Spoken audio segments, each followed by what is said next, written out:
नमस्कार, हमारे IGNOU audio books channel पर आपका स्वागत है। इंदिरा गांधी राष्ट्रीय मुक्त विश्वविद्यालय, school of social sciences SOSS, bachelors degree in arts BA Hindi, application oriented courses 1 पर्यावरण रसायन, ब्लॉक 1 मृदा, यूनिट 1 मृदा की प्रकृति और निर्माण। 1.1 प्रस्तावना। पृथ्वी का विकास 5 से 8 अरब वर्ष पहले हुआ था, जब वो लाल तप्त मैग्मा, पिघले शेल, मोल्टन रॉक के रूप में थी। मैग्मा को ठंडा होने में कई लाखों वर्ष लगे और इस प्रक्रिया के दौरान वो अनेक तरीकों से रूपांतरित हुई। आरंभिक अवस्थाओं में पृथ्वी की सतह पर बिल्कुल पानी नहीं था। कुछ अरब वर्षों तक वर्षा होती रही और उसके बाद घाटी जैसे स्थानों पर जल भर जाने से महासागर और समुद्र बन गए। विकास की इन आरंभिक अवस्थाओं में पृथ्वी की स्थितियां काफ़ी तेजी से बदलती रहीं, जिनमें अनेकों सिलिकेटों जैसे ऑथिक्लेस का निर्माण हुआ। ये खनिज जल के संपर्क में आने पर धीरे धीरे जल अपघटित हो गए और इनसे अधिक मुक्त संरचना वाले सिलिकेट बने, जिन्हें मृत्तिका खनिज क्ले मिनरल्स कहते हैं।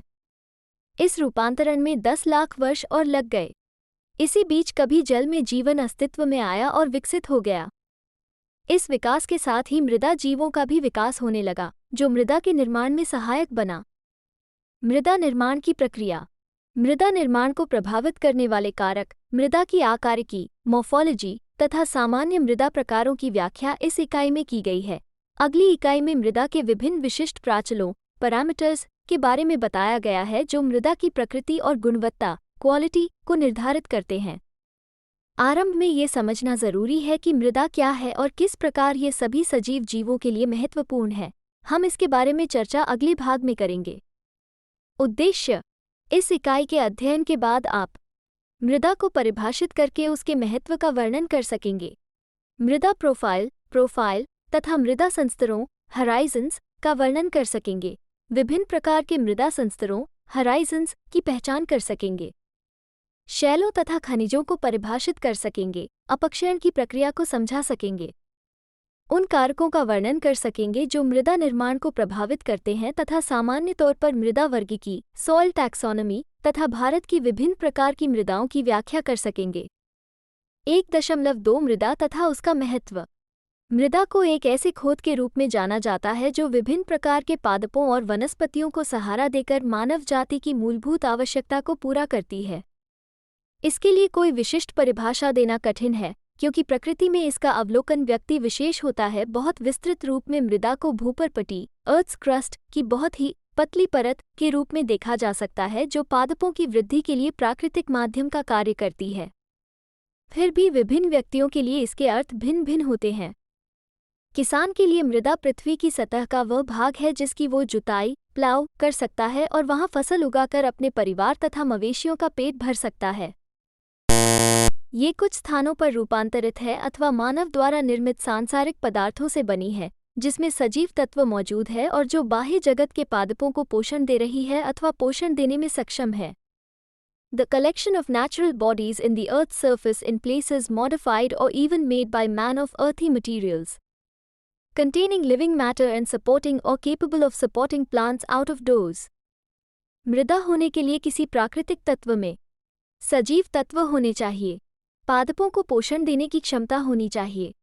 मुद्रा को परिभाषित करने के बाद आइए अब हम देखें कि हमें मृदा का अध्ययन क्यों करना चाहिए तथा उसका क्या महत्व है। आप जानते होंगे कि कृषि के आरंभ से ही किसान नदी घाटियों की उर्वर फर्टाइल मृदाओं की ओर आकर्षित होते रहे हैं। प्राचीन ग्रीक तथा रोमन लेखकों ने खेती की ऐसी प्रणालियों का वर्णन किया है जिनमें फलीदार पादप लेग्यूमिनस प्लांट्स होते थे तथा मृदा अनुपूरकों सप्लीमेंट्स के रूप में भस्म एशेस तथा सल्फर का उपयोग होता था। जर्मन रसायनज्ञ जस्टस वॉन लीबेग 1840 में पाया कि मृदाओं में खनिज मिलाने से फसल की पैदावार बढ़ जाती थी। उन्होंने प्रतिपादित किया कि मृदा में खनिज तत्वों को खादों तथा उर्वरकों के रूप में मिलाना पादप वृद्धि के लिए आवश्यक होता है। उनके अनुसार पादप वृद्धि के लिए कुछ कारक आवश्यक होते हैं और यदि उनमें से कोई भी कारक सीमित लिमिटिंग नियंत्रणकारी हो तो पादप उत्पादन कम हो जाता है। मृदाओं का अध्ययन आज ये सुनिश्चित करने के लिए किया जाता है कि इनमें से कौन सा कारक वांछित मात्रा से कम है और किस प्रकार पादप वृद्धि में उसके सीमा बंधन लिमिटेशन को दूर किया जा सकता है। वैज्ञानिक अध्ययन की पिछली 2 शताब्दियों में मृदा के अध्ययन के लिए 2 संकल्पनाएं, कॉन्सेप्ट्स अथवा विचारधाराएं विकसित हुई हैं। एक को पीडोलॉजी मृदा विज्ञान पेडोलॉजी कहते हैं, जो मृदा को एक प्राकृतिक तत्व प्रकृति का एक जैव रासायनिक रूप से अपक्षयित, वेदर्ड तथा संश्लेषित सिंथेसाइज्ड उत्पाद मानता है तथा ये मृदा के वर्गीकरण तथा वर्णन को उसी रूप में लेता है जिसमें से पाई जाती है। दूसरे को एडिफोलॉजी मृदा विज्ञान एडफोलॉजी कहते हैं, जो मृदा को पादपों के प्राकृतिक आवास हाहिता के रूप में देखता है और उसका अध्ययन उसकी उत्पादकता तथा उसके संरक्षण तथा सुधार के साधनों के संदर्भ में करता है। उनका अंतिम लक्ष्य भोजन तथा फाइबर फिलिने का उत्पादन होता है। हम फिर भी संयुक्त विचारधारा को अपनाएंगे। मृदा तथा उसके महत्व के बारे में समझ लेने के बाद आइए अब हम मृदा के सामान्य गुण के बारे में अध्ययन करते हैं, लेकिन उसके पहले निम्नलिखित बोध प्रश्न को हल करने का प्रयास कीजिए।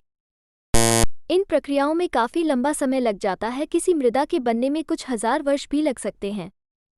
जैसे जैसे समय बीतता जाता है, मृदा परिपक्व होती जाती है और सामान्यतः अधिक गहरी होती जाती है और विभिन्न परतें विकसित कर लेती हैं, जिन्हें संस्तर हराइजन्स कहते हैं। मृदा सस्तर को आवरण प्रस्तर रेगोलिथ की क्षैतिज हॉरिजॉन्टल परत के रूप में परिभाषित किया जा सकता है, जो खुदा सतह के लगभग समानांतर होती है तथा जिसमें अपेक्षाकृत समान होमोजीनियस भौतिक रासायनिक तथा जैविक गुण होते हैं, जो मृदा निर्माण प्रक्रियाओं के द्वारा उत्पन्न होते हैं। उद्धरण चिन्ह डॉट मृदा की ऊर्ध्वाधर काट वर्टिकल सेक्शन में, जैसा कि ताजे खुदे गड्ढे में देखा जा सकता है, अनेक विशिष्ट संस्तरों होराइजन को देखा जा सकता है। ऐसी काट को प्रोफाइल अथवा मृदा प्रोफाइल कहते हैं। ये सामान्यतः सतह से समकोण बनाता हुआ तल होता है। मृदा प्रोफाइल का ऊपरी भाग जो जनक पदार्थ के ऊपर होता है, जिसमें मृदा निर्माण की प्रक्रियाएं होती हैं और जिसके भीतर पादप जड़ें तथा मृदा जंतु पाए जाते हैं, वह सन्मुदा सोलम कहलाता है। मृदा प्रोफाइल के अध्ययन का अर्थ सभी संस्तरों की पहचान करना तथा जितना संभव हो सके उतना संपूर्ण वर्णन करना है। विभिन्न संस्तरों का विभेदीकरण खेत में दिखने वाले अभिलक्षणों के आधार पर किया जाता है, यद्यपि कभी कभी पूर्ण विवरण के लिए प्रयोगशाला के आंकड़ों की भी आवश्यकता होती है। फिर भी प्रचलित तौर पर मृदा प्रोफाइल के वर्णन में मृदा के योग गुण सम्मिलित होते हैं, जिनका निर्धारण केवल मृदा के आयतन का निरीक्षण करके किया जा सकता है। मृदा के गुण सिर्फ ऊर्ध्वाधर वर्टिकल रूप से नीचे की ओर जाने पर ही नहीं बदलते हैं, बल्कि पाए भिन्नताएं लैटरल वेरिएशंस भी पाई जाती है। क्योंकि मृदा एक शिविक 3 डायमेंशनल संरचना है, अतः संस्तरों की प्रकृति तथा व्यवस्था को प्रदर्शित करने के लिए तथा मृदा के गुणों में भिन्नताओं के लिए मृदा में से एक त्रिविम नमूने का चयन इकाई के रूप में किया जाता है, जिसे पेआन पेडोम कहते हैं। ऐसे ही समान पेठानों का समूह जो सभी ओर से गैर मृदा नॉन सॉइल अथवा असमान अभिलक्षणों वाले पैठानों से घिरा रहता है, उसे पॉलीपेडन कहते हैं। चित्र 1.1 में मृदा पॉलीपेहान तथा मृदा प्रोफाइल के संदर्भ में मृदा पेठान के क्रमबद्ध आरेखा को दिखाया गया है। अगले उपभाग में आप दी गई मृदा के प्रोफाइल के अभिलक्षणों के बारे में पढ़ेंगे। यह मृदा के वर्गीकरण तथा मृदा का उचित उपयोग करने के लिए महत्वपूर्ण है। 1.3.1 मृदा प्रोफाइल के अभिलक्षण। खेत में अध्ययन किए जाने वाले मृदा प्रोफाइल अभिलक्षणों में गुदा संस्तरों उसके वर्ग के विवरण के आधार पर, जिसमें वर्ण का नाम अर्थात मुंसेल संकेतन मुंशल नोटेशन सम्मिलित हो, जल अवस्था तथा भौतिक अवस्था को देखना सम्मिलित है। नमूने सैंपल की भौतिक अवस्था को टूटी हुई ब्रोकन मसली हुई रब्ड संदलित क्रश्ड मृदा के रूप में, जल अवस्था को मॉइस्ट अथवा शुष्क ड्राई के रूप में रिकॉर्ड किया जाता है। मंशेल संकेत मृदा की वर्ग व्यवस्था है, जिसे मूल रूप से अमेरिका में बनाया गया था और अब ये विस्तृत रूप से मान्य है। यह वर्ग के 3 परिवर्तियों वेरिएबल्स वर्णिमा मान वैल्यू तथा संतृप्ति क्रोमा पर आधारित है। संकेतन को इस रूप में रिकॉर्ड किया जाता है: वर्गमा मान संतृप्ति उदाहरणतः 7 SR 7/3, वर्णिमा लूम प्रभावी उपेक्ट्रमी वर्ग इंद्रधनुष होता है तथा ये प्रकाश की तरंगदैर्घ्य वेवलेंथ से संबंधित होता है। मंशेल व्यवस्था में 5 प्रमुख वर्णिनाएं ह्यूज होती 8 लाल रेड R, पीली येलो Y, हरी ग्रीन G, नीली ब्लू B तथा बैंगनी पर्पल P तथा 5 मध्यवर्ती वर्णिमाएं होती है जो प्रमुख वर्णिमाओं के प्रत्येक जोड़े के मध्य बिंदुओं को प्रदर्शित करती हैं। मध्यवर्ती वर्णिमाएं 8 पीली लाल, येलिसराद हरी पीली, ड्रीम येलो, गी नीली हरी, ब्लू ग्रीन, बीजी बैंगनाला पर्पल इब्लू, पीबी तथा लाल बैंगनी, रेड पर्पल आरपी। इस प्रकार 5 YR, SYR, 7.5 YR तथा 10 YR इत्यादि मध्यवर्ती वर्णिमाओं को निरूपित करते हैं। मान वैल्यू का संबंध वर्ण के आपेक्षिक हल्केपन अथवा गहरेपन से होता है और यह प्रकाश की उस मात्रा का मापन है जो मानक प्रकाशन स्थितियों स्टैंडर्ड लाइटिंग कंडीशंस में आंख तक पहुंचती है। उदासीन धूसर स्केल न्यूट्रल ग्रे स्केल पर मान शुद्ध काले वर्ण के लिए 0 से लेकर सफ़ेद के लिए 107 तक होता है। किसी भी मृदा में सामान्यतः घर्म वर्ण नहीं पाए जाते हैं। संतृप्ति क्रोमा स्पेक्ट्रमी वर्ण की आपेक्षिक शुद्धता अथवा प्रबलता होती है और इसका संख्यात्मक मूल्य उदासीन वर्गों के लिए 0 से लेकर सबसे तीव्र वर्णों के लिए 18 तक होता है। 2 ख में दर्शाया गया है। किसी विशेष मान के लिए वर्ण के चिपों को क्षैतिज रूप से बाएं से दाएं उनकी संतृप्ति के बढ़ते हुए क्रम में व्यवस्थित किया जाता है। तीनों गुणों को सदैव वर्णिमा, मान तथा संतृप्ति के क्रम में दिया जाता है। ऊपर दिए गए उदाहरण 7.5 र 7/3 में 7.5 R वर्णिमा है, 7 मान है तथा 3 संतृप्ति है। मृदा संस्तरों के बीच तथा मृदा समूहों के बीच स्पष्ट विनेदन करने के लिए मृदा आकारिकी पर क्षेत्र के आंकड़ों के साथ ही कुछ विशिष्ट मृदा गुण जैसे यांत्रिक संयोजन मैकेनिकल कॉम्पोजिशन, स्थूल घनत्व बॉक डेंसिटी, pH, मृदा के संतृप्त सारसत सैचुरेशन एक्सट्रैक्ट की वैद्युत चालकता, इलेक्ट्रिकल कॉन्डक्टिविटी, कार्बनिक कार्बन खनिज संयोजन, मिनरलॉजिकल कॉम्पोजिशन, प्राथमिक तथा द्वितीयक खनिजों का आदि प्रयोगशाला के मापन पर भी आधारित होते हैं। इन सभी आंकड़ों का उपयोग मृदा निर्माण प्रक्रियाओं की व्याख्या करने में किया जाता है जो इन विशिष्ट मृदा संस्तरों को बनाने के लिए अनेक वर्षों से क्रियाशील रही होती है। हम इस बात पर जोर देना चाहेंगे कि प्रोफाइल अध्ययन मृदा जनन सोइल जेनेसिस को समझने के लिए तथा मृदा वर्गीकरण के आधार को समझने के लिए भी पहला चरण है। अगले उपभाग में हम विभिन्न संस्तरों के नामन डेजिग्नेशन की चर्चा करेंगे। उसके पहले निम्नलिखित यो प्रश्न को हल करने का प्रयत्न कीजिए। 1.3.2 मृदा संस्तर।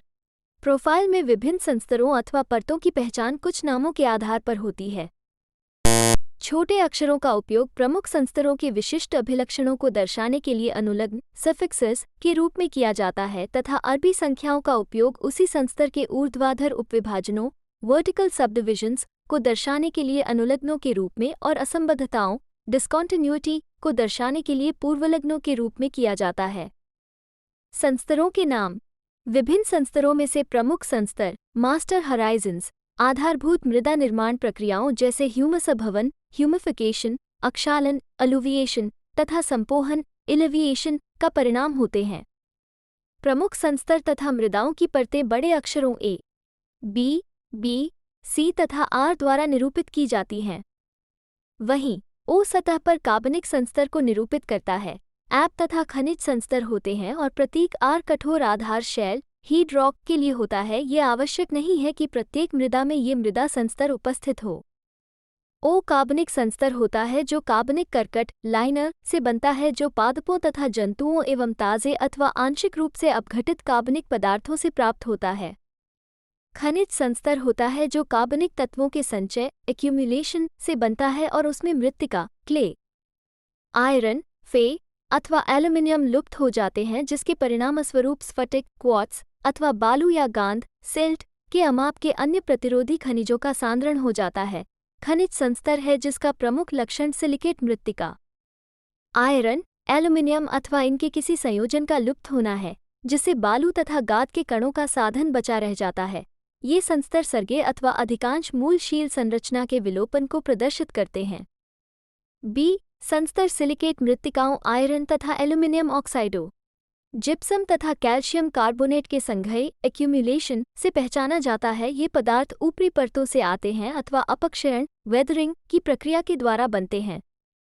सी एक खनिज संस्तर अथवा परत है जिसमें आधार शैल एएक नहीं होते हैं जो उस पदार्थ के जैसा अथवा अलग होता है जिससे ये माना जाता है कि समृद्ध सोलम का निर्माण होता है। ये मुदाजनिक पेडोजेनिक प्रक्रियाओं से अपेक्षाकृत कम प्रभावित होती हैं तथा इसमें ओए अथवा संस्तरों की पहचान करने वाले गुण नहीं पाए जाते हैं। उपगणीय भिन्नताएं। ऊपर बताए गए संस्तरों के नामों के अलावा प्रमुख संस्तरों की और अधिक पहचान कुछ विशिष्ट गुणों जैसे विशिष्ट वर्ण अथवा मृत्तिकाओं तथा लवणों जैसे पदार्थों के संचित एक्यूमुलेट हो जाने से भी की जाती है। इन उपगणीय सबऑर्डिनेट भिन्नताओं की मोटे अक्षरों लोअर केस लेटर्स से की जाती है जो विशिष्ट अभिलक्षणों के नामों को दर्शाते हैं। इन उपगणीय भिन्नताओं की सूची और उनके अर्थ सारणी में दिए गए हैं। शब्द संचय का उपयोग अनेकों परिभाषाओं में इस आशय से किया गया है कि संस्तर में वास्तव में उससे अधिक पदार्थ है जितना कि जनक सामग्री पेरेंट मटेरियल में पाए जाने का अनुमान लगाया गया हो। बाई संस्तर बी संस्तर है जिसमें मृत्तिका का संचय टी हो जाता है। इसी प्रकार बी के संस्तर में कार्बोनेटों के का संचय हो जाता है। जब एक से अधिक अनुलग्न सफिक्स का उपयोग होता है तो निम्नलिखित वर्णों को पहले लिखा जाता है तथा डब्ल्यू प्रमुख संस्तरों के अंतर्गत उपगीय भिन्नताओं को दर्शाने के लिए प्रयुक्त छोटे अक्षरों के प्रतीक। वर्ण ए कार्बनिक तत्व अत्यधिक अपघटित, बी अंतर्हित बेरिड मृदा संस्तर, पी जुलाई अथवा अन्य विब डिस्टर्बेंस, क्यू सिलिका का संघ, ई सी एन कंक्रीशन, आर पति वेदर्ड अथवा मृदु आधार शैल सॉफ्ट बड्रैक, डी सघन असमेकित अनकंसोलिडेटेड पदार्थ, एस सिलिकेट मृत्तिकाओं का संपोड इलुवियल संघय, सी मध्यवर्ती अपघटन के कार्बनिक तत्व, टी सिलिकेट मृत्तिकाओं का संचय, एफ आलग्न मृदा फ्रोजन एस थाइबर, वी सेंचाइट प्लिंथाइट उच्च आयरन पुनरावृत शुष्पान रिपीटेड क्राइंग तथा आई के कारण लाल पदार्थ, जी प्रबल धूसर वर्णित करण मोटलिंग आयरन तथा अन्य यौगिकों का अपचयन तथा खराब निकासी के कारण धूसर वर्मा का विकास, डब्ल्यू विशिष्ट वर्ग अथवा संरचना, एच कार्बनिक सत्य का सम इलुवियल सम, आई कार्बनिक तत्व थोड़े से अपघटित, के सी ए आई कार्बोनेटों का संचय एक्यूमुलेशन प्रयत्न सीमेंटीकरण अथवा द्रीकरण अंड्यूरेशंस, सोडियम का संघ ओ फे तथा एल ऑक्साइडों का संचय, एक्स भंगुर फ्राजपान उच्च स्थूल घनत्व के साथ भंगुर, वाई एस जिप्सम वल्शियम समेट का संचय घुलनशील लवणों का संचय। प्रकाशिक उपकरणों ऑप्टिकल एड्स से अच्छी तरह निरीक्षण करने पर अधिक विस्तृत गुण दिखाई पड़ते हैं जो मृदाजनन पीडोजेनेसिस को समझने में सहायक होते हैं। ये मृदा सूक्ष्म कार्यकी माइक्रोमॉर्फोलॉजी कहलाता है।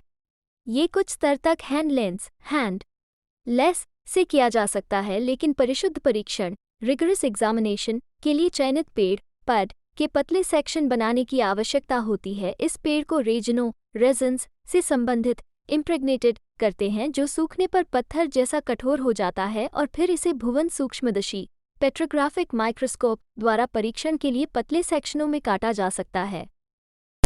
1.4 मृदा जनन मृदा की उत्पत्ति तथा निर्माण। 7 निरंतर जनक पदार्थ। मृदा जो विकास का एक उत्पाद है वह भूदृश्य लैंडस्केप के बदलने के बदलती रहती है। ये 5 कारकों की परस्पर क्रिया का उत्पाद है। ये हैं पेरेंट मटेरियल जलवायु जीव स्थलाकृति टपोग्राफी तथा समय जलवायु तथा सजीव जीव जनक पदार्थ पर क्रिया करते हैं। वहाँ की मृदाएं एक जैसी होती है। मृदा जनन के अध्ययन से ये समझा जा सकता है कि मृदाओं का विकास कैसे होता है। मृदाएं अपने गुणों तथा उत्पादकता में भिन्न क्यों होती हैं और किस प्रकार मृदाओं को विभिन्न उपयोगों के लिए प्रबंधित किया जा सकता है। मृदा का विकास 2 अवस्थाओं में होता है। पहले जनक सामग्री का निर्माण होता है जिसे सामान्यतः असमेकित अनकंसोलिडेटेड माना जाता है और इसमें अपक्षयित खनिज तथा अथवा कार्बनिक तत्व इत्यादि होते हैं। उपभाग 1.4.2 में चर्चित भौतिक तथा रासायनिक अपक्षय वेदरिंग प्रक्रियाएं शैल रॉक तथा अवसाद सेडिमेंट्स का खनिज कणों में अपर्दन इरोड कर देती हैं तथा खनिजों का विलन बना देती है। ये अपक्षयित खनिज ज्वालामुखियों वायु जल बर्फ तथा तरंगों आदि से दूर परिवहित हो जाते हैं। यही सारे कारक अवनत डेकेव्ड शैल पर स्थित अन्य अपक्षयित शैलों तथा कार्बनिक तत्वों से अपक्षयित खनिजों को परिवहित कर देते हैं और कथित जनक सामग्री को उत्पन्न करते हैं जिससे मृदा का निर्माण होता है। दूसरी अवस्था में मृदा निर्माण अथवा मृदा जनन प्रक्रियाओं द्वारा कुछ समय के अंतराल में मृदा का विकास होता है। मृदा जनन को चित्र 13 में आरेख द्वारा निरूपित किया गया है। अतः मृदा जनन की दो स्पष्ट प्रावस्थाएं हैं। एक अपक्षयण वेदरिंग है, जिसमें शैलों तथा खनिजों का विघटन डिसइंटीग्रेशन तथा अपघटन सम्मिलित है, तथा दूसरी निक्षेपण डेपोजिशन है, जिसमें वृंदाजनिक कारकों तथा मृदा निर्माण प्रक्रियाओं के द्वारा मुदा का विकास सम्मिलित है। अपक्षयण प्रक्रिया को बेहतर तरीके से समझने के लिए शैलों रॉक्स तथा शैल खनिजों रॉक मिनरल्स का अध्ययन करना महत्वपूर्ण है। आप इसके बारे में अगले उपभाग में पढ़ेंगे। 1.4.1 खनिज तथा शैल। खनिज एक अकार्बनिक पिंड इनऑर्गेनिक बॉडी होता है जो प्रकृति की प्रक्रिया द्वारा निर्मित होता है। सामान्यतः इसका निश्चित संयोजन होता है। यदि यह अनुकूल परिस्थितियों में निर्मित होता है तो इसका रूप क्रिस्टलीय तथा अन्य भौतिक गुण होते हैं। मृदा वैज्ञानिक फिर भी मृदा पाए जाने वाले अकार्बनिक रवाडीन एमॉर्फस अक्रिस्टलीय घटकों को पदमुदा खनिज सॉइल मिनरल में सम्मिलित करते हैं। पादप वैज्ञानिक भी मृदा से प्राप्त होने वाले अनिवार्य पादप पोषक तत्वों के लिए खनिज शब्द का उपयोग करते हैं। उत्पत्ति के आधार पर खनिजों को दो समूहों में वर्गीकृत किया जाता है, प्राथमिक प्राइमरी तथा द्वितीयक सेकेंडरी। जबकि प्राथमिक खनिज पृथ्वी की सतह पर सामान्य रूप से पाए जाने वाले तापमान तथा अथवा दबाव। यांत्रिक अथवा भौतिक अपक्षयण प्रक्रियाएं। किसी शैल का छोटे टुकड़ों में टूटना भौतिक फिजिकल अथवा यांत्रिक मैकेनिकल अपक्षयण कहलाता है। इसका बड़ा उद्भासित एक्सपोज्ड पृष्ठीय क्षेत्रफल होता है जो इसकी अपक्षयण क्षमता वेदरिंग पोटेंशियल को और अधिक बढ़ा देता है। शैल जल बर्फ वायु पादप एवं जंतुओं की यांत्रिक क्रिया द्वारा अनेकों तरीकों से टूटते और निम्नीकृत डिग्रेड होते हैं, जिनका वर्णन नीचे किया गया है। तापमान का अपक्षयण प्रक्रिया पर परोक्ष इनडायरेक्ट प्रभाव होता है। तापमान में बदलाव से वास्तव में यांत्रिक तरीके से अपक्षयण होने लगता है। आइए ये समझने की कोशिश करें कि ऐसा कैसे होता है।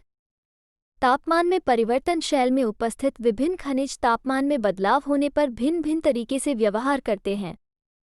दिन में सूर्य की गर्मी के कारण शैल गर्म हो जाने पर फैल जाते हैं तथा रात में ठंडे हो जाने पर सिकुड़ जाते हैं। शैलों के एकांतरी ऑल्टरनेट तापन तथा शीतलन से एक प्रकार का प्रतिबल स्ट्रेस उत्पन्न हो जाता है जो अंततः मुदा में दरार डाल देता है। विश्व के हिमनदीय क्षेत्रों में अथवा वनों की आग के दौरान शैलों को परम तापमान सहना पड़ता है।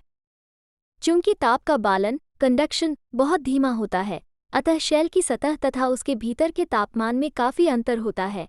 इस कारण एक प्रकार का पार्श्व प्रतिबल लैटरल स्ट्रेस पैदा हो जाता है जो रोल की बाहरी परतों को उतार देता है। ये परिघटना अपशल्कन एक्सफोलिएशन कहलाती तथा शैल के विदरों क्रेविस में उपस्थित जल के जम जाने से तथा अभारण अनलोडिंग अर्थात ऊपर स्थित शैलों अथवा अवसादों सूडिमेंट्स के हट जाने से दबाव मुक्त हो जाने के कारण बढ़ जाती है। जल बर्फ तथा वायु की अपघर्षी अब्रेसिव क्रिया जल तरल तथा जमी हुई अवस्था दोनों में ही एक प्रमुख यांत्रिक अपक्षयण कारक है। अवसाद युक्त वर्षा जल। गुरुत्वाकर्षण के प्रभाव के तहत गतिशील हिमनद आईसीसी ग्लेशियंस तथा धूल कणों से युक्त हवा धूल भरी आंधी में उन खनिज कणों का अपघर्षण करने के लिए पर्याप्त काटने की शक्ति होती है जो अपक्षय होते शैल की सतह पर उनके संपर्क में आ जाते हैं। वही नहीं, जल शैलों की छोटी दरारों में प्रवेश कर जाता है जहां वो सर्दियों के मौसम में जम भी जाता है। जगा हुआ जल फैलने पर एक बल उत्पन्न करता है जो खनिजों तथा शैलों को तोड़ने के लिए पर्याप्त होता है। शैल में जल के जमने तथा पिघलने के पुनरावृत्त चक्र जो जमने पिघलने की क्रिया फ्रीज दैन एक्टिविटी अथवा तुषार किया फ्रॉस्ट एक्शन कहलाते हैं। दरारों को चौड़ा कर देते हैं और शैल को दो टुकड़ों में भी विभाजित कर सकते हैं। शैलों के एकांतरी ऑल्टरनेट रूप से गीले होने और सूखने से भी परतों का विदारीकरण डिसरप्शन हो सकता और अंततः गीले होने पर परतें फूल जाती है। शुष्क मौसम में बहुत कुछ तुषार क्रिया जैसी ही एक और क्रिया कार्य करती है। इस प्रक्रिया में भीमजल सतह पर ओम जाता है जिसके वाष्पीकृत हो जाने पर हेलाइट हैलाइट कैल्साइट कैल्साइट तथा जिप्सम जैसे लवण शैलों पर रह जाते हैं। धावकाशों पोर पेसर्स में ये लवण क्रिस्टल वृद्धि सॉल्ट क्रिस्टल ग्रोथ खनिज रूपों को टुकड़ों में तोड़ देती है। आग्नेय इग्निकूज शैलों जैसे ग्रेनाइट में जल कणों के बीच के विभंजनों फ्रैक्चर्स में प्रवेश कर जाता है तथा आग्नेय शैल को उसके अलग अलग कणों में तोड़ देता है। कणिकीय विघटन ग्रैन्युलर डिसइंटीग्रेशन कहलाता है। विलन शैलों में विभिन्न आयन जैसे क Mg Fe Ct PO आदि पाए जाते हैं। जल में घुलनशील लवण बहते हुए जल की सतत क्रिया के द्वारा निकल जाते हैं जो शैल में से रिसते रहते हैं। इस प्रक्रिया से शैलों में दरार आ जाती है, जिससे ये ठोस पिंड नहीं रह जाते हैं और अंततः टूट जाते हैं।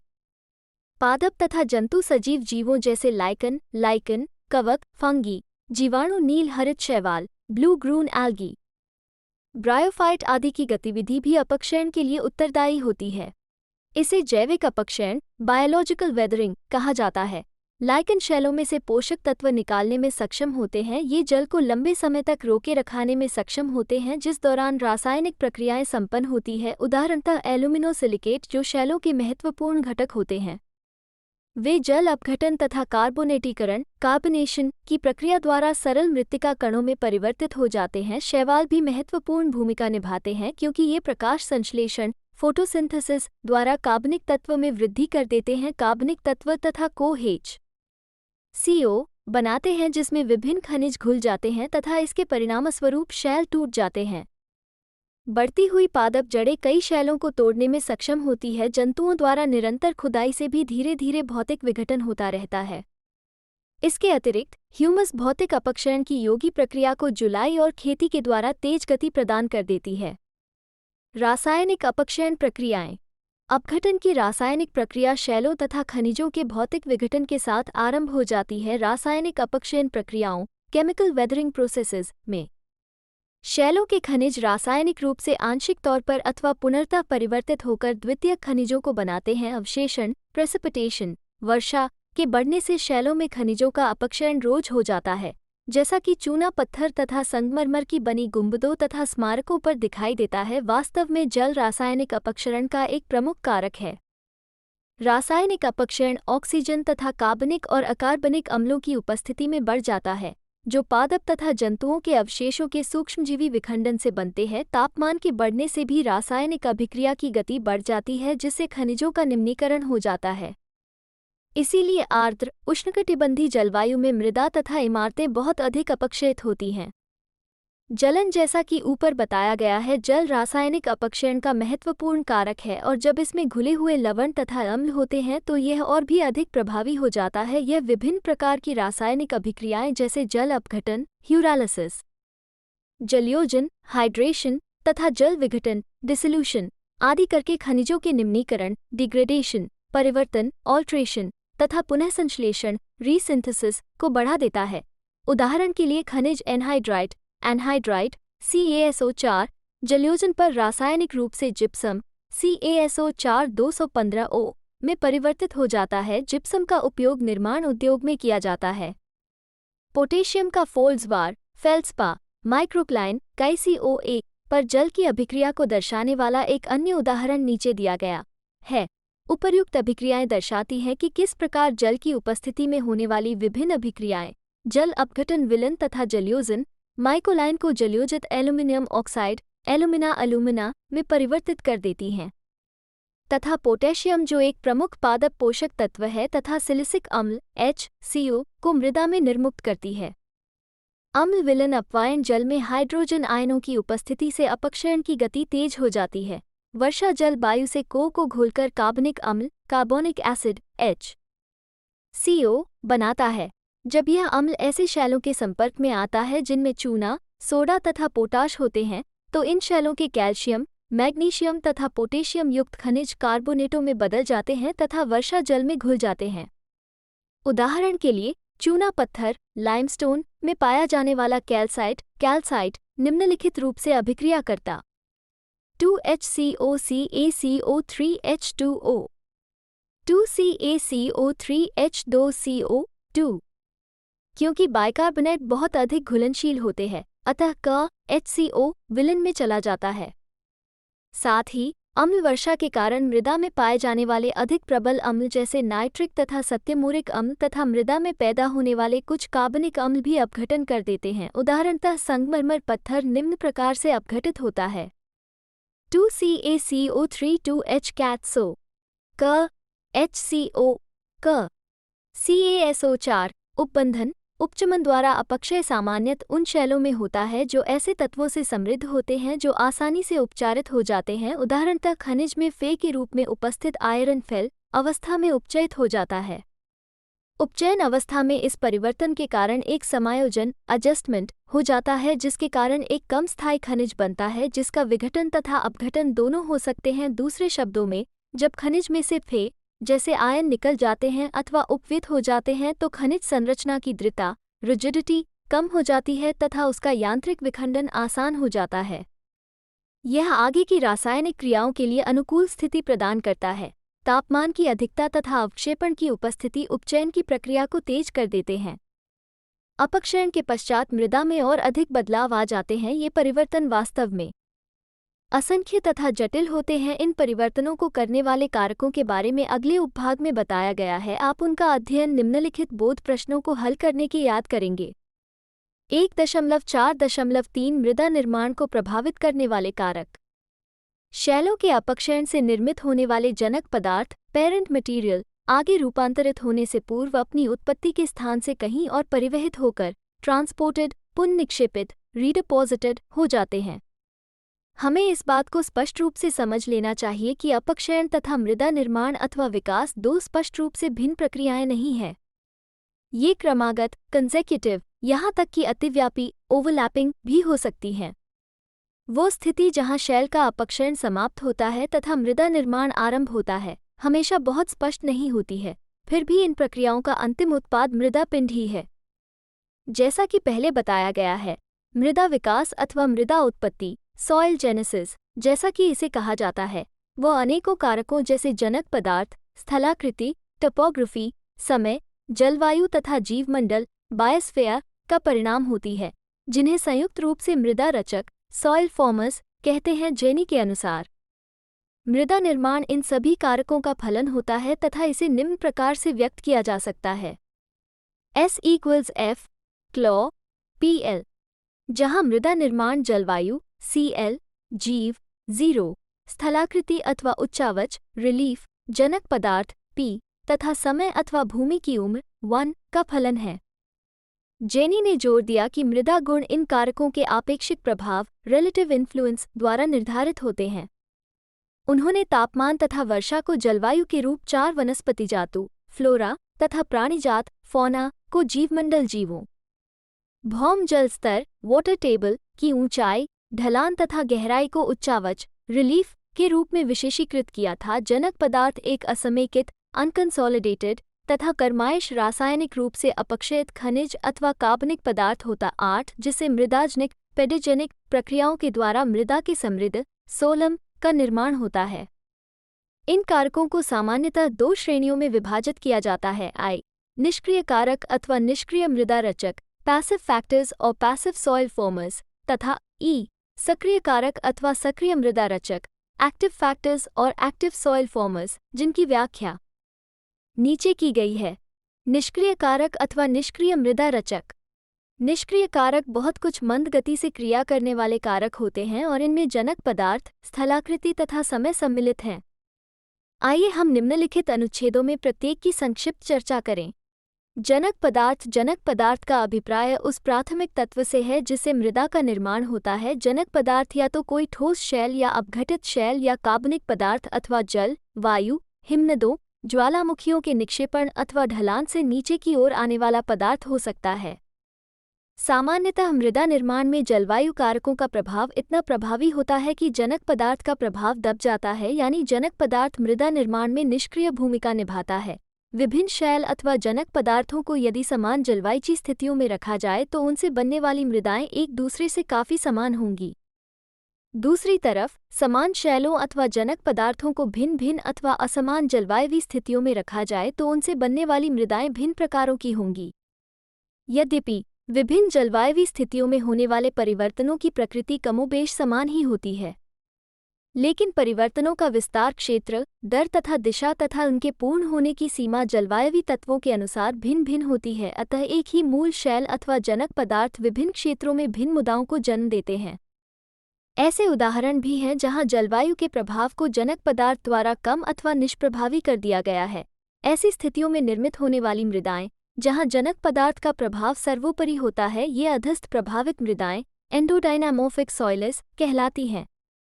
उनके विपरीत बहे प्रभावित मृदाएं एक्टोडायनामोर्फिक सॉइल ये होती है जिनमें जलवायु का प्रभाव सबसे प्रभावी होता है। युवा मृदाएं तथा पहाड़ों की ढलानों पर निर्मित होने वाली मृदाएं अधस्थ प्रभावित मृदाओं के उदाहरण हैं। स्थलाकृति भूदृश्य लैंडस्केप पर मृदा का स्थान अर्थात भूमि की स्थलाकृति टॉपोग्रालिटी अथवा उच्चावच रिलीफ मृदा निर्माण का एक प्रमुख निष्क्रिय कारक है, क्योंकि यह जलवायु प्रक्रिया के असर को प्रभावित कर सकता है। जल धारण, जल निकासी ड्रेनेज, वाह जल रन ऑफ, मृदा अपर्दन सॉइल इरोजन तथा सूक्ष्म जलवायु अर्थात भूमि सतह का सूर्य तथा वायु के लिए उद्भासन द्वारा ये कारक मृदा निर्माण को प्रभावित करता है। यदि शैल बहुत ही सीधी दाल का होता है तो उसकी धारण क्षमता कम होती है। यदि उसमें गड्ढे तथा छिद्र होते हैं तो क्षमता अधिक होती है। पहाड़ों की तलहटी की मृदाओं को बलानों की मृदाओं की अपेक्षा अधिक जल मिल जाता है तथा ऐसी ढलानों की मृदाएं जो सीधे सूर्य के सम्मुख होती है वो उन मृदाओं की अपेक्षा अधिक शुष्क होती हैं जो सम्मुख नहीं होती है। युवा अथवा अपरिपक्व मृदा में जिसमें अभी भी मृदा जनिक प्रक्रियाएं हो रही होती हैं, संस्तरों का विभेदीकरण बहुत सुस्पष्ट नहीं होता है। समय के साथ युवा मृदा परिपक्व बन जाती है तथा परिपक्व मृदाएं कभी कभी निम्नीकृत हो जाती हैं। सक्रिय कारक अथवा सक्रिय मृदा स्वक। अनेक वर्षों से यह जाना जा चुका है कि जलवायु क्लाइमेट प्रमुख अवस्था कारकों स्टेट फैक्टर्स में से एक है जो मृदा निर्माण को नियंत्रित करती है। मृदा जलवायु प्रवृत्तियां जो मृदा आर्द्रता सॉइल मॉइस्चर तथा मृदा तापमान के संयुक्त कारकों में दिखाई देती है। वो अनेकों अनुप्रयोगों एप्लीकेशंस के लिए महत्वपूर्ण है, जिनमें मृदा गुणवत्ता सुधार, परिशुद्धि खेती, प्रिसिजन फार्मिंग, समालित फसल प्रबंधन, इंटीग्रेटेड क्रॉप मैनेजमेंट तथा पारिस्थितिक प्रणाली प्रबंधन इकोसिस्टम मैनेजमेंट सम्मिलित है। जलवायु के अतिरिक्त जीवमंडल जिसमें वनस्पतिजात तथा प्राणीजात सम्मिलित है, एक महत्वपूर्ण सक्रिय मृदा रचक कारक है। आइए हम निम्नलिखित अनुच्छेदों में मृदा विकास में उनके प्रभाव का संक्षिप्त अध्ययन करें। वर्षा उन विभिन्न जलवायु कारकों में जो सक्रिय मृदा निर्माण में भाग लेते हैं। वर्षा अथवा अवक्षेपण प्रेसिपिटेशन सबसे महत्वपूर्ण कारक है। ये जल की आपूर्ति करता है जिसकी जनक पदार्थ में गतिशीलता मृदा पिंड की प्रकृति को काफी हद तक प्रभावित करती है। जब ये जनक पदार्थ के एक भाग से दूसरे में रिसता है तो यह अपने साथ विलन में तथा निलंबन सस्पेंशन में पदार्थों को ले जाता है। इस प्रकार ले जाए गए पदार्थ या तो जल की गतिशीलता के रुक जाने पर जनक पदार्थ के दूसरे भाग में पुनः निक्षेपित हो जाते आठ अथवा निक्षालित लीच्ड आउट होकर पुनर्तः मुदा पिंड से अलग हो जाते हैं। ये गतिशीलता नीचे की ओर, ऊपर की ओर अथवा पार्श्व में हो सकती है। इसके परिणामस्वरूप मृदा पिंड के एक भाग में कुछ घटकों की कमी हो जाती है तथा दूसरा भाग उनसे समृद्ध हो जाता है। जल की गतिशीलता वर्षा की मात्रा तथा प्रकृति द्वारा निर्धारित होती है। जहां वर्षा अत्यधिक अथवा सघन होती है तो घुलनशील पदार्थ उसके साथ ही गतिशील रहते हैं तथा ऊपरी परतों में चले जाते हैं अथवा सतह पर ही आ जाते हैं। इस प्रकार वर्षा उन सभी पदार्थों का पुनः वितरण कर देती है जो मृदा पिंड में घुलनशील होते हैं तथा जो निलंबन में होते हैं। वर्षा तथा वाष्पन का अनुपात पीई अनुपात पाई रेशियो कहलाता है, जहां पीपी अवक्षेपण प्रेसिपिटेशन के लिए होता है तथा ई वाष्पन इवेपोरेशन दर्शाता है। यदि पीई अनुपात अधिक होता है तो अपक्षयन तेजी से होगा, यदि पीई अनुपात कम है तो अक्षय धीरे होगा। तापमान एक अन्य जलवायु कारक है जो मृदा निर्माण की प्रक्रिया को प्रभावित करता है। ये पीवीई अनुपात को प्रभावित करता है यदि तापमान अधिक होता है, पाई अनुपात कम होता है यदि तापमान कम होता है। पाई अनुपात अधिक होता है। तापमान विभिन्न रासायनिक अभिक्रियाओं की प्रक्रिया को तथा विभिन्न सूक्ष्मजीवों की वृद्धि को भी नियंत्रित करता है। उच्च तापमान निशान की प्रक्रिया में बाधा डालता है तथा घुलनशील लवणों को ऊपर की ओर गतिशील करता है। जहां कहीं भी आर्द्रता की स्थितियां अनुकूल होती है वहां उच्च तापमान वनस्पतियों की सघन वृद्धि में सहायक होते हैं तथा साथ ही सूक्ष्मजीवों की अधिक क्रियाशीलता के कारण कार्बनिक तत्वों के तेजी से अपघटन के लिए उत्तरदायी होते हैं। दूसरी ओर निम्न तापमान वामन को कम करके निशान को बढ़ावा देते हैं। ये अपघटन की क्रिया को कम करके कार्बनिक तत्व के संचय एक्यूमुलेशन में सहायक होते हैं। इस प्रकार तापमान जनक पदार्थ में होने वाली रासायनिक तथा जैविक अभिक्रियाओं की दर को तथा कार्बनिक तत्व के अपघटन की दर को नियंत्रित करता है। जनक पदार्थ में होने वाले परिवर्तनों पर जलवायु कारकों का प्रभाव वर्षा व तापमान के अनुपात द्वारा निर्धारित होता है। उच्च वर्षा के साथ निम्न तापमान से अनुपात बढ़ जाता है, जिससे अधिक घुलनशीलता तथा अधिक निक्षालन होता है। वायुमंडल को अधिक आय रखकर यह वाष्प को नियंत्रित रखता है। ये ह्यूमस का संभय भी करता है। दूसरी तरफ अल्प वर्षा के साथ उच्च तापमान से अनुपात कम हो जाता है, जिससे अधिक वाप होता है तथा वायुमंडल शुष्क हो जाता है। निक्षालन, लीचिंग तथा अवशालन, एलुविएशन सीमित होते हैं तथा लवण अपने विलयनों में से अवक्षेपित हो जाते हैं। ये या तो निचली परतों में वहीं जमा हो जाते हैं जहां निक्षेपित होते हैं, अथवा जल के ऊपर की ओर गतिशील होने पर सतह पर या उसके नजदीक ले आए जाते हैं। जीवमंडल। इन दो प्रकार के कारकों के साथ ही जीवमंडल, बायोस्फीयर, सजीव पर्यावरण भी एक अन्य महत्वपूर्ण सक्रिय मृदा रचक कारक है। सजीव पादपों तथा जंतुओं की गतिविधियां तथा उनके कार्बनिक व्यर्थ पदार्थों तथा अवशेषों के अपघटन का मुदा विकास पर स्पष्ट प्रभाव पड़ता है। मृदा में ऐसे विभेद जो प्राथमिक रूप से वनस्पतियों में विनेद के परिणामस्वरूप होते हैं, वे विशेष रूप से संक्रमण क्षेत्रों ट्रांजिशन में अधिक स्पष्ट होते हैं, जहां वृक्ष तथा घासें मिलती हैं। 1.5 मृदा का वर्गीकरण। किसी भी वर्गीकरण का उद्देश्य उस क्षेत्र के ज्ञान तथा विचारों को श्रेष्ठ संभव तरीके से संगठित करना है, जिससे विभिन्न गुणों के बीच संबंधों को समझा जा सके। साथ ही ये भावी विकास के लिए साधन प्रदान करता है।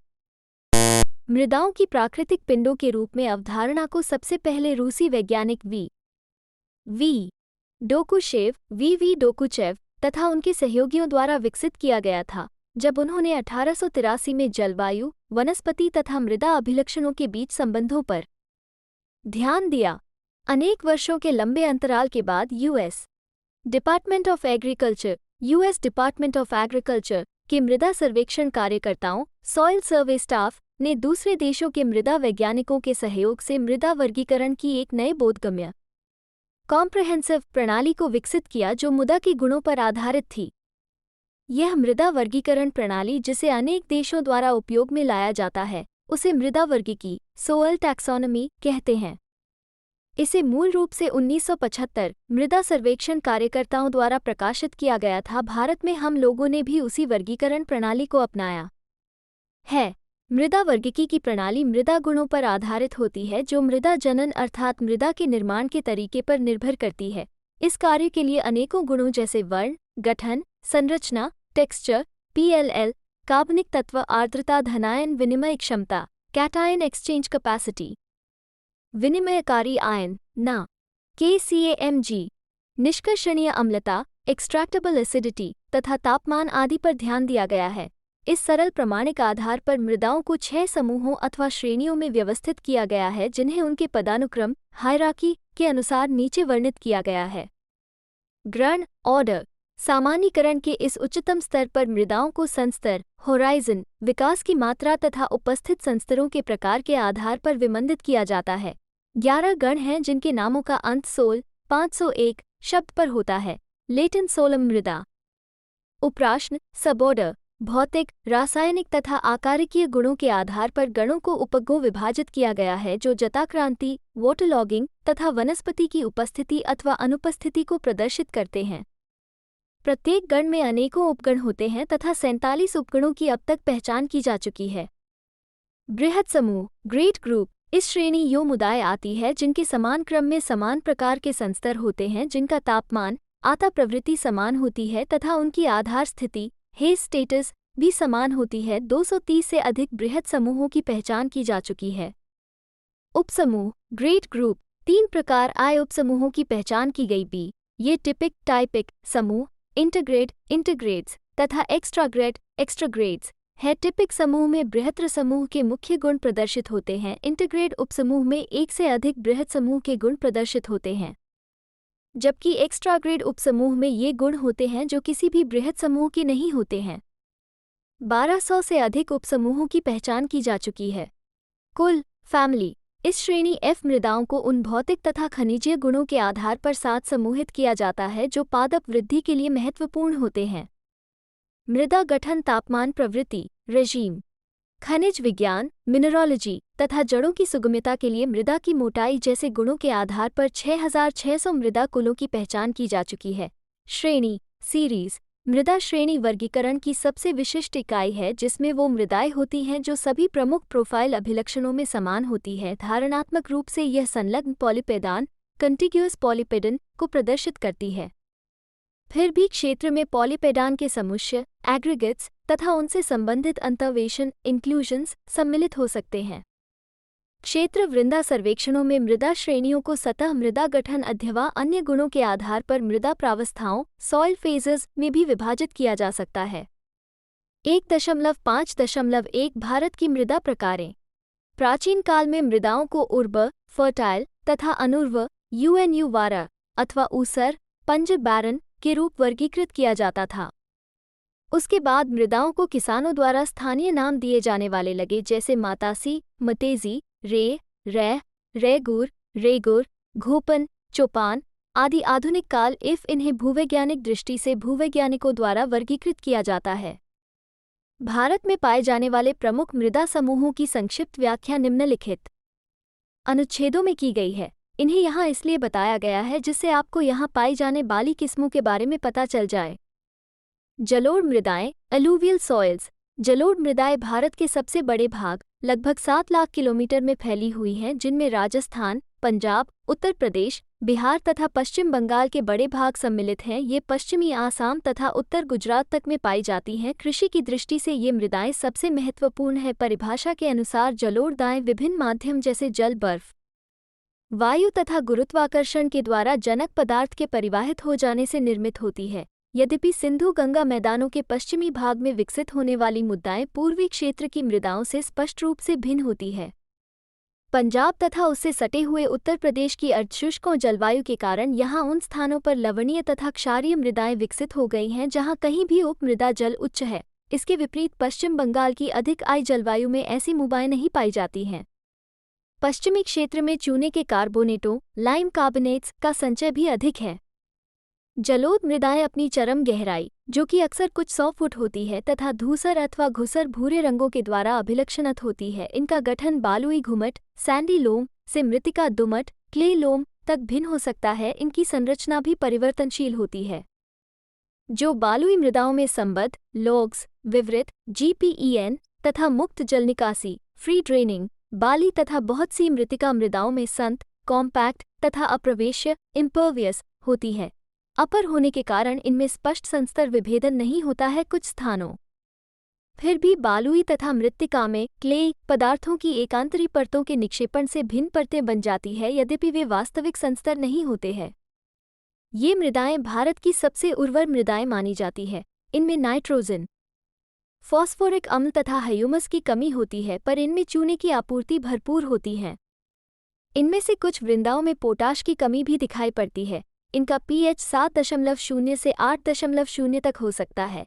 प्रमुख मृदा खनिज इलाइट तथा क्लोराइट होते हैं। अत्यधिक अपरंदित अरोडेड मृदा में कुछ इंच से लेकर कुछ फुट तक, जो कभी 20 फुट से अधिक मोटाई की हो जाती है। खासतौर पर नदियों के तटों पर इनमें वो मृदाएं सम्मिलित हैं जिन्हें स्थानीय रूप से रेगोर अथवा काली कपास ब्लैक कॉटन मृदा कहते हैं। इनका गठन बालुई दुमट से भारी मृत्तिका जैसा हो सकता है। कुल मिलाकर इन मृदाओं में उर्वरता घटक कम होते हैं क्योंकि इनमें नाइट्रोजन, फॉस्फोरस अम्ल तथा ह्यूमस की कमी होती है। ये चूने से समृद्ध होती हैं और इनमें से अधिकांश में पर्याप्त मात्रा में पोटाश होता है। ये विस्तृत रूप से वितरित होती हैं तथा महाराष्ट्र, सौराष्ट्र तथा मध्य प्रदेश के विस्तृत नागों तक फैली हुई है। ये राजस्थान, उत्तर प्रदेश, आंध्र प्रदेश, तमिलनाडु तथा कर्नाटक के कुछ भागों में भी पाई जाती हैं। मरुस्थली मृदाएं डेजर्ट सॉइल्स। ये मृदाएं तप्त मरुस्थली क्षेत्रों में पाई जाती हैं, जो भारत के उत्तर पश्चिमी भाग में लगभग 290,000 km तक फैली हुई हैं। ये राजस्थान का अधिकांश भाग, हरियाणा तथा पंजाब का दक्षिणी भाग तथा गुजरात का उत्तरी भाग निर्मित करती हैं। मृदा में अधिकांश वो बालू है जिसे प्राचीन समुद्र तटों से व्युत्पन्न माना जाता है।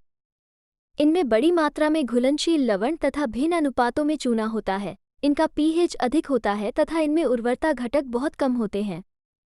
वन तथा पहाड़ी मृदाएं फॉरेस्ट एंड हिल सॉइल्स। हिमालयी क्षेत्र की पहाड़ी तथा वन मृदाएं शीतोष्ण ह्यूमिड टेम्परेट क्षेत्रों में विकसित हुई मृदाओं के सदृश ही दिखाई पड़ती है तथा इनमें पॉन्सोलीकृत पॉडसलाइज्ड मृदाएं ब्राउन अर्थ्स तथा चरागाह मृदाएं मेडो सॉइल्स भी सम्मिलित पाई जाती है।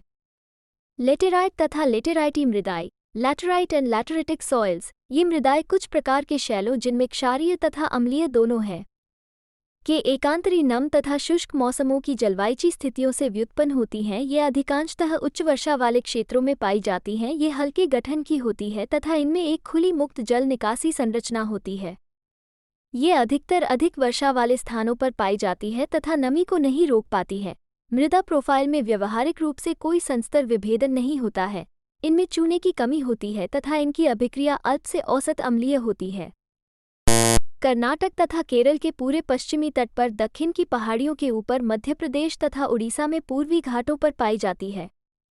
पीटमय तथा दलदली मृदाएं पीटी एंड मार्शी सॉइल्स पीटमय मृदाएं आई क्षेत्रों में पाई जाती हैं तथा इनमें उच्च कार्बनिक तत्वों का संग्रह होता है। ऐसी पीटमय मृदाएं जिनमें पर्याप्त मात्रा में घुलनशील लवण होते हैं केरला के कुछ भागों में पाई जाती हैं तथा स्थानीय रूप से कारी मृदा कहलाती है। मानसून के समय मृदा जल में निमग्न सबमर्ज्ड हो जाती है। मानसून के बाद जल कम हो जाता है तथा चावल की खेती हो जाती है। मुदा काली मृत्तिका में तथा अत्यधिक अम्लीय pH 35 जितना कम होती है तथा इसमें 10 से 40% कार्बनिक तत्व होते हैं। अम्लता सल्फ्यूरिक अम्ल के बनने तथा कार्बनिक तत्व के अवायवीय स्थिति में अपघटन के कारण होती है। इसमें मुक्त एल्यूमिनियम तथा फेरस सल्फेट उपस्थित होते हैं। इस प्रकार की दलदली मिट्टी उड़ीसा के तटीय भागों, पश्चिम बंगाल के सुंदरवन क्षेत्र में, उत्तरी बंगाल के केंद्रीय भाग में तथा तमिलनाडु के दक्षिण पूर्व तट पर पाई जाती है। लाल मृदाएं रेड सॉइल्स लाल मृदाएं मोरचाम रस्टी लाल वर्ण द्वारा पहचानी जाती है, जो अधिकांश आयरन के विभिन्न ऑक्साइडों की उपस्थिति के कारण होता है। ये था तो स्वस्थाने इनसित्री बनते हैं अथवा निम्न स्तर पर व कर आ गए शैलों के अपघटन के उत्पादों से बनते हैं। इनमें वो मृदाएं सम्मिलित हैं जिन्हें स्थानीय रूप से लाल दुमट, लाम, लाल बालुई, सैंडी तथा लाल जलोढ़ अलूवियम के नाम से जाना जाता है। इनके प्रमुख लक्षण इनका हल्का गठन, छिद्रमय संरचना, चूने की अनुपस्थिति तथा निम्न घुलनशील लवण हैं। इनमें सामान्यतः उर्वरता घटकों जैसे नाइट्रोजन, फास्फोरस, पोटाश तथा चूने की मात्रा कम होती है तथा कार्बनिक तत्व की बहुत अधिक कमी होती है। इनकी अभिक्रिया उदासीन होती है व pH 7.0 से 7.5 के बीच होता है। इन मृदाओं में पाया जाने वाला प्रभावी मृत्तिका खनिज के ओलाइनाइट, कैलनाइट है। लाल मृदाएं देश के बहुत बड़े भाग में फैली हुई हैं तथा लगभग सभी राज्यों में पाई जाती हैं। व्यवहारिक रूप से पूरा तमिलनाडु, कर्नाटक, आंध्र प्रदेश के कुछ भाग, मध्य प्रदेश, उड़ीसा तथा छोटा नागपुर के कुछ भागों में लाल मृदा पाई जाती है। कैल्शियम तथा मैग्नीशियम के लक्षण पाए जाते हैं। इनकी उत्पत्ति मुख्यतः उपमृद जल के केशिकीय कैपिलरी रूप से ऊपर आ जाने तथा साथ ही घुलनशील लवणों के निचली परतों से सतह पर आ जाने के कारण हुई है। इनमें से अधिकांश मृदाएं लवणीय हैं, लेकिन कुछ लवणीय क्षारीय तथा क्षारीय मृदाएं हैं। ये मुख्यतः दक्षिण तथा पश्चिम में काली मिट्टी के क्षेत्रों में, उत्तर में सिंधुगंगा जलोढ़ में तथा पूरे पूर्वी तट पर डेल्टा क्षेत्रों में तथा तटीय क्षेत्रों में पाई जाती हैं। ये मृदाएं लवणीय मृदाओं में उच्च लवणांश सॉल्ट कंटेंट के द्वारा तथा क्षारीय मृदाओं में उच्च सोडियम संतृप्तता तथा उच्च pH द्वारा पहचानी जाती है। इनमें से अधिकांश मृदाओं में चूने की मात्रा काफ़ी होती है। तराई मृदा तराई सॉइल हिंदी में तराई शब्द का अर्थ है नम, जो ये संकेत देता है कि तराई मृदाओं की प्रवृत्ति नम होती है तथा भीमजल स्तर स्थितियां वर्ष के अधिकांश भाग में उष्ण होती हैं। तराई मृदाएं गिरिपाद फुट-एली मृदाएं होती हैं तथा जम्मू और कश्मीर, उत्तर प्रदेश, बिहार तथा पश्चिम बंगाल में हिमालय के गिरिपादों में विभिन्न चौड़ाई की पट्टिकाओं के रूप में फैली हुई हैं। प्राकृतिक स्थितियों में मृदाएं सघन वनस्पतियों से युक्त है। इन मृदाओं की कुछ प्रकारें बहुत ही उत्पादक हैं। मृदाओं का गठन बालुई बुगुट से गाँव में दुमटी है। मृदाएं उर्वर हैं तथा उचित जल निकासी के साथ उत्पादक बन जाती है। तराई क्षेत्र की अपेक्षाकृत शुष्क मृदाएं माम भाभर मृदाएं कहलाती है। पश्चिमी बंगाल में ये मृदाएं पहाड़ी नदियों के द्वारा नीचे से जाई जाती हैं तथा इनके निक्षेपण मुख्यतः बालुई अपरिष्कृत ह्यूमस प्रकार के तथा गहरे काले से घूसर काले रंगों के होते हैं। मृदाएं अम्लीय होती हैं। PLL 4 7 से 5.8 इनमें क्षारों तथा उपलब्ध पादप पोषक तत्वों की कमी होती है। 1.6 सारांश। आइए अब हम मृदा की प्रकृति तथा निर्माण के बारे में कुछ महत्वपूर्ण बातों को संक्षेप में दोहराएं जिनका वर्णन इस इकाई में किया गया है। विभिन्न व्यक्तियों के लिए खुदा का अर्थ भिन्न होता है तथा मृदा की एक विशिष्ट परिभाषा देना कठिन है। विभिन्न परिभाषाओं जिनमें यूएसडीए के मृद सर्वेक्षण कार्यकर्ताओं द्वारा दी गई परिभाषा भी सम्मिलित है की व्याख्या की जा चुकी है। मृदा आकारिकी मृदा पिंड उसके प्रकटन, लक्षण तथा सामान्य अभिलक्षणों का वर्णन है। खुदा की ऊर्ध्वाधर काट से खुदा प्रोफाइल का अध्ययन करने पर स्पष्ट परतें दिखाई पड़ती हैं जिन्हें संस्तर कहते हैं। इन संस्तरों में अपेक्षाकृत समान भौतिक, रासायनिक तथा जैविक गुण होते हैं जो उन प्रक्रियाओं के बारे में जानकारी देते हैं जिनसे उनका निर्माण होता है। इन संस्तरों की स्थिति वर्ण विभेदन के आधार पर होती है। मन्सेल संकेतन एक मृदा वर्ण व्यवस्था को जो वर्णों की 3 भिन्नताओं वर्णिमा, मान तथा संतृप्ति पर आधारित होती है इन संस्तरों के लिए दर्शाया जाता है। प्रोफाइल में विभिन्न संस्तरों तथा पत्तों की पहचान कुछ नामों द्वारा की जाती है। इस कार्य के लिए बड़े अक्षर, छोटे अक्षर तथा अरबी संख्याओं का उपयोग किया जाता है।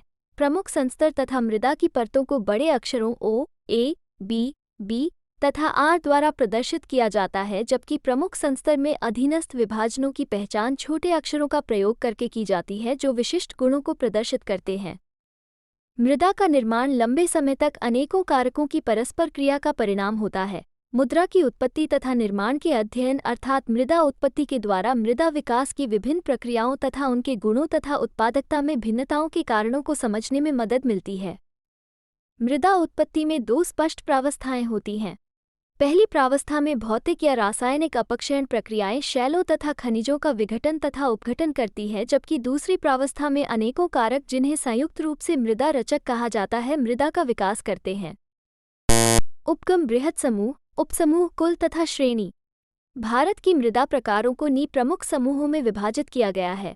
जलोक मृदाएं, काली मृदाएं, मरुस्थली मृदाएं, वन तथा पहाड़ी भूवाएं, सेटेराइट एवं लेटेराइटी मुबाएं। पीठमय तथा दलदली मृदाएं, लाल मृदाएं, लवणीय तथा क्षारीय मृदाएं तथा तराई मृदाएं। धन्यवाद। मिलते हैं अगले वीडियो में अगले पाठ के साथ।